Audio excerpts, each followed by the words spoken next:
आज से कुछ दिनों पहले 26 अप्रैल 2021 को, मैं वो वीडियो भी अंत में दिखाऊंगा आपको, अरविंद केजरीवाल जी ने प्रेस कॉन्फ्रेंस करके क्या कहा था।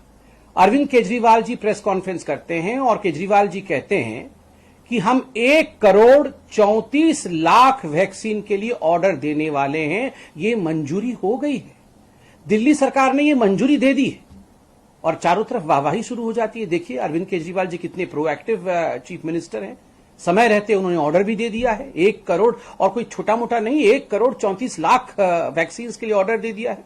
लगभग 1400 करोड़ का है ये, 1,34,00,000 वैक्सीन, इसका ऑर्डर उन्होंने ऑलरेडी प्लेस कर दिया है और यथाशीघ्र ये वैक्सीन आ जाएगा। और आज वो कह रहे हैं हमारे पास कुछ नहीं है। सिसोदिया जी उसके बाद प्रेस कॉन्फ्रेंस करते हैं, कहते हैं कि हमने तो कोई ऑर्डर नहीं दिया है। और मैं आज डॉक्यूमेंट लेके आया हूं जो दिखाना चाहता हूं कितना ऑर्डर टोटल प्लेस किया है दिल्ली सरकार ने, other than government of India channel, जो भारत सरकार जो देती है मुफ्त में, उसके बाहर कुल मिलाकर के 5.5 लाख, 4 लाख कोविशील्ड और 1,50,000, 1.5 लाख कोवैक्सीन, कुल मिलाकर के 5.5 लाख वैक्सीन का ऑर्डर अरविंद केजरीवाल जी ने प्लेस किया है। सोचिए 5.5 लाख का वैक्सीन का ऑर्डर प्लेस करते हैं और टीवी में आकर ऐसे एकदम भोला मासूम चेहरा बना करके कि 1,34,00,000 हमने पारित कर दिया है, जी हम आपको दे देंगे, घर घर जाके वैक्सीन दे देंगे।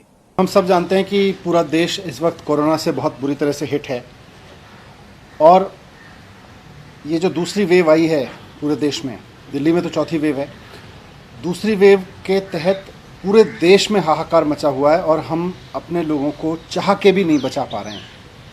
ये वेव इतनी खतरनाक है कि हमारे सारे सिस्टम्स छोटे पड़ गए हैं, हमारे पूरे देश का मेडिकल इंफ्रास्ट्रक्चर, ऑक्सीजन की कमी, बेड्स की कमी, हर तरफ से यही खबरें आ रही हैं। शमशान में भी जलाने के लिए लोगों को जगह नहीं बची है। इतनी भयावह ये वेव पूरे देश में आई है। वैसे में बीच में जब वैक्सीन आई थी तो एक थोड़ी सी उम्मीद जगी थी कि शायद अब कोरोना की वजह से लोगों को मरना नहीं पड़ेगा हमारे देश में। पिछले 1.25 साल से कोरोना चल रहा है। बीच में जब हमारे देश के वैज्ञानिकों ने, दुनिया भर के वैज्ञानिकों ने वैक्सीन बनाई, हमारे देश के लोग भी लगे और हमारे देश के वैज्ञानिकों ने देश में ही 2 वैक्सीन तैयार की। ये हमारे लिए बहुत बड़ी उपलब्धि थी और ये बड़ी राहत की खबर थी। लेकिन अपने देश की बनी हुई 2 वैक्सीन होने के बावजूद हम इस वेव में अपने लोगों को नहीं बचा पा रहे। तो इसका एक बहुत बड़ा फैक्ट आज इंडियन एक्सप्रेस की एक रिपोर्ट में सामने आया है। मीडिया रिपोर्ट्स, इंडियन एक्सप्रेस की वो रिपोर्ट कहती है कि जिस समय पूरे देश में लोग बीमार हो रहे थे, हॉस्पिटल्स के लिए जूझ रहे थे, मर रहे थे, शायद ही देश का कोई घर ऐसा बचा होगा जहां खुद अपने घर में या उनके आसपास के घर में कोई व्यक्ति बीमार ना पड़ा हो, बेड ना ढूंढ रहा हो या हॉस्पिटल में ना तड़प रहा हो या मर ना गया हो। ऐसे में जब ये स्थिति थी तो हमारे देश की केंद्र सरकार देश में बनी हुई वैक्सीन्स को विदेश में भेजने में लगी थी, एक्सपोर्ट करने में लगी थी। जब इंडियन एक्सप्रेस की मैंने सुबह रिपोर्ट पढ़ी और उसके बाद मैं भी भारत सरकार की उस वेबसाइट पर गया तो मैंने देखा कि ये 93 देशों की लिस्ट है, जिनको 93 देशों की लिस्ट है जिनको भारत सरकार ने पिछले 3 महीने में वैक्सीन बेची है। भारत में बनी हुई, भारत के वैज्ञानिकों की खोजी हुई वैक्सीन हमने 93 देशों में बेच दी।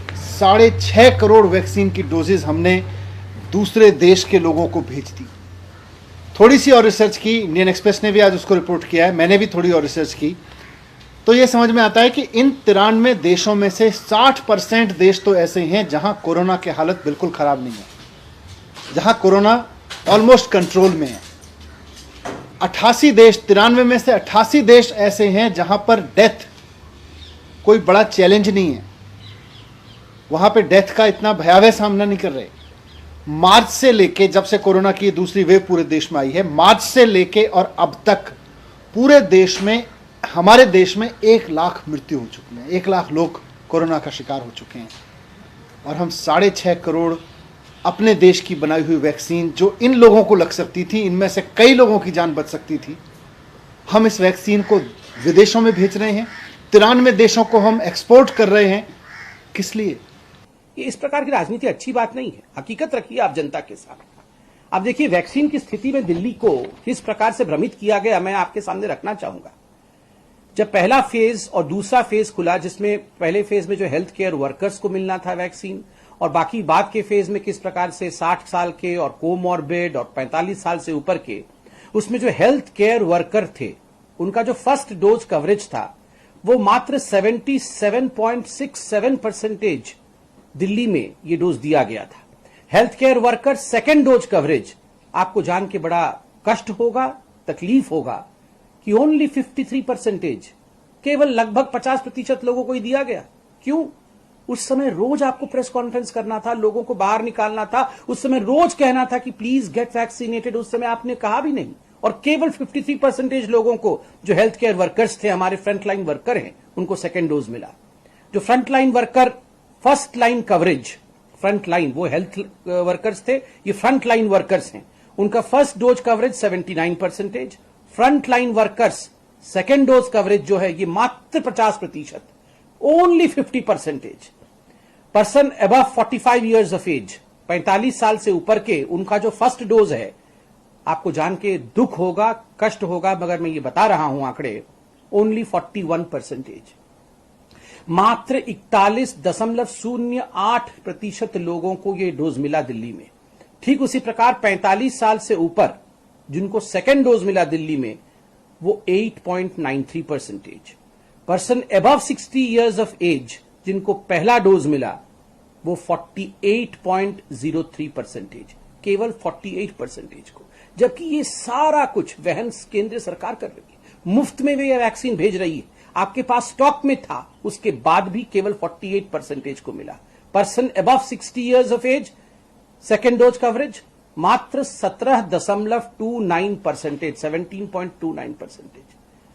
दिल्ली वासियों, ये हकीकत है, ये हकीकत है।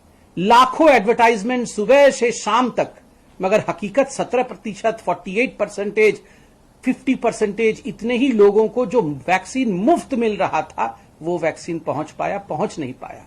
क्यों? क्योंकि आपने समय रहते सही तरीके से वैक्सीनेशन को आगे नहीं बढ़ाया। इसलिए कि दुनिया में ये नाम हो सके कि भारत में इस समय एक ऐसी सेंट्रल गवर्नमेंट बैठी है जो विदेशों को वैक्सीन दिए जा रही है। दो देश आपकी तारीफ करेंगे, उनकी तारीफ सुनने के लिए। अपने लोगों को मरने की कीमत पर विदेश के 4 देशों की तारीफ सुनना केंद्र सरकार के लिए बहुत बड़ा जघन्य अपराध है, मैं मानता हूं। किस लिए किया ये? जिस वक्त सेंट्रल गवर्नमेंट से यह अपेक्षा थी कि वो देश में कोरोना मैनेजमेंट करेगी, वो अपनी इमेज मैनेजमेंट कर रही थी इंटरनेशनल लेवल पे। अंतर्राष्ट्रीय स्तर पर केंद्र सरकार अपनी इमेज बनाने में जुटी हुई थी। हम ये नहीं कह रहे कि अंतर्राष्ट्रीय बरादरी के सामने हम कहें कि हम कोई सहयोग नहीं करेंगे। दूसरों की मदद करना अच्छी बात है, करनी भी चाहिए, लेकिन अपनों की कीमत पे नहीं, अपने लोगों की जान की कीमत पे नहीं करनी चाहिए। जिस समय हमारे देश के लोगों को वैक्सीन की जरूरत थी, हमारे सारे राज्य वैक्सीन मांग रहे थे और हम कह रहे थे अभी केवल 60 साल से ऊपर के लोगों को वैक्सीन लगाई जाएगी, उस समय हम 6.5 करोड़ वैक्सीन विदेशों को दे रहे थे, सिर्फ इमेज मैनेजमेंट के लिए। हमें इंटरनेशनल ट्रीटीज का हवाला दे सकते हैं। जब मैं ये बात कह रहा हूं तो कुछ लोग खड़े होंगे केंद्र सरकार के, वो कहेंगे कि साहब इंटरनेशनल ट्रीटीज हैं, इंटरनेशनल सहयोग हमें करना पड़ता है एक दूसरे का। लेकिन इंटरनेशनल सहयोग, आज उसी इंटरनेशनल सहयोग में अमेरिका भी आता है, यूरोप के देश भी आते हैं, फ्रांस आता है, बाकी देश आते हैं, कनाडा आता है। आप बताइए किस देश ने अपने लोगों की वैक्सीन काटकर विदेशों को दी? ना अमेरिका ने दी, ना कनाडा ने दी, ना फ्रांस ने दी, ना यूरोप के किसी और देश ने दी। केवल हमारी केंद्र सरकार ऐसी थी जो 93 देशों को अपनी इमेज बनाने के लिए वैक्सीन दे रही थी और हमारे देश में लोग मर रहे थे। यह जघन्य अपराध है। अपनी इमेज बनाने के लिए बहुत बड़ा अपराध किया है भारत सरकार ने। आज पूरे देश में वैक्सीन की शॉर्टेज है। आज लोग मर रहे हैं कि हमें वैक्सीन मिल जाए किसी तरह से। दिल्ली में जब से हमने वैक्सीनेशन का प्रोग्राम शुरू किया है, जब केंद्र सरकार ने 60 साल के लोगों के लिए किया, हमने बड़ी संख्या में 60 साल के लोगों को वैक्सीन लगाई। जब सेंट्रल गवर्नमेंट ने बोला कि अब 45 साल से ऊपर के लोगों को वैक्सीन उपलब्ध है, हमने बड़ी संख्या में 45 साल के ऊपर के लोगों को लगाई। लेकिन जब यूथ के लिए वैक्सीन लगाने की बारी आई और हमने सेंटर्स खोले जगह जगह, तो केवल 5.5 लाख वैक्सीन अभी तक यूथ के लिए दी गई हैं। अपने देश के नौजवानों के लिए 5.5 लाख वैक्सीन और विदेशों में इमेज बनाने के लिए 6.5 करोड़ वैक्सीन। हमारे देश के नौजवानों की कीमत नहीं है क्या? उनकी जान की कोई कीमत नहीं है क्या? हमारे देश के लोगों की जान की उनको जान बचाने के लिए वैक्सीन की जरूरत नहीं है क्या? कोई एक मरीज अगर ऑक्सीजन की कमी के कारण मरना तो बहुत दूर की बात है बंधु, अगर तड़पता भी है, उसे तकलीफ भी होती है, तो ये मानवता के खिलाफ, ये इंसानियत के खिलाफ जुल्म है। दिल रोता है, हम भी इंसान हैं, तकलीफ होती है, मगर ऑक्सीजन को लेकर राजनीति। अभी मैंने इंटरव्यू पढ़ाया आपको मुंबई के कमिश्नर का, उन्होंने क्या कहा, 15 से 20 सेकंड के अंदर एसओएस जो हमारे कॉल्स थे, इमरजेंसी कॉल थे, उसके ऊपर भारत सरकार ने काम किया और जो भी हमें ऑक्सीजन चाहिए था हमें तुरंत मुहैया कराया। और बिल्कुल मैं भारत सरकार को दोष नहीं दूंगा। देखिए, महाराष्ट्र में सर्वाधिक केस हुए, सबसे ज्यादा मृत्यु भी महाराष्ट्र में हुई, ऑक्सीजन भी स्वाभाविक है, सबसे अधिक ऑक्सीजन जिस राज्य में सबसे ज्यादा केस हुए वहां आवश्यक पड़ा होगा। भारत सरकार महाराष्ट्र को ऑक्सीजन दे सकती है, बाकी राज्यों को ऑक्सीजन दे सकती है। आपको क्यों ऐसा लगता है कि दिल्ली के प्रति भारत सरकार का रवैया अलग होता है? ये स्टेप मदरली ट्रीटमेंट करती है क्या ऐसा भारत सरकार? बिल्कुल नहीं। दिल्ली में केजरीवाल जी राजनीति करते हैं। मैं कुछ सवाल पूछता हूं अरविंद जी। 6 मई, आज से 3 दिन पहले 6 मई 2021 को अरविंद केजरीवाल जी, आप सबने दिखाया टीवी पे भी, एक चिट्ठी जारी करते हैं और कहते हैं कि हमें आपने 730 मीट्रिक टन ऑक्सीजन दे दिया, बहुत बहुत धन्यवाद मोदी जी, आप जो हमने मांगा था वो आपने हमको दे दिया। और चिट्ठी लिखा, आपने देखा भी, उन्होंने धन्यवाद भी किया था, ट्वीट भी किया था।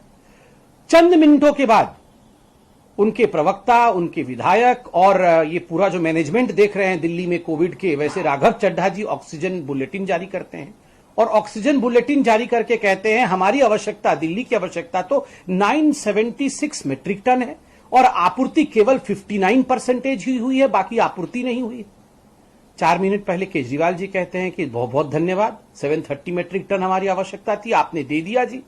और उसके बाद राघव चड्ढा जी कहते हैं कि ऑक्सीजन बुलेटिन में कि 976 मीट्रिक टन हमारी आवश्यकता है और हमें केवल 59% दिया। आप बताइए, कैलकुलेशन उनके घर के लोग ही नहीं कर पा रहे हैं। और ये जो कैलकुलेशन में गड़बड़ी हो रही है, ये जो ऑक्सीजन ऑडिट नहीं कराना चाहते हैं दिल्ली सरकार के लोग, ये जो क्रायोजेनिक टैंकर समय पर उन्होंने इस्तिहार नहीं दिया और प्रोक्योर नहीं किया, बाकी राज्य आज भुगत रहे हैं। आज मैं अखबार में पढ़ रहा था, आप सबने पढ़ा होगा, हरियाणा ने गुहार लगा के उधार में ऑक्सीजन लिया है दिल्ली से, उधार में लिया है।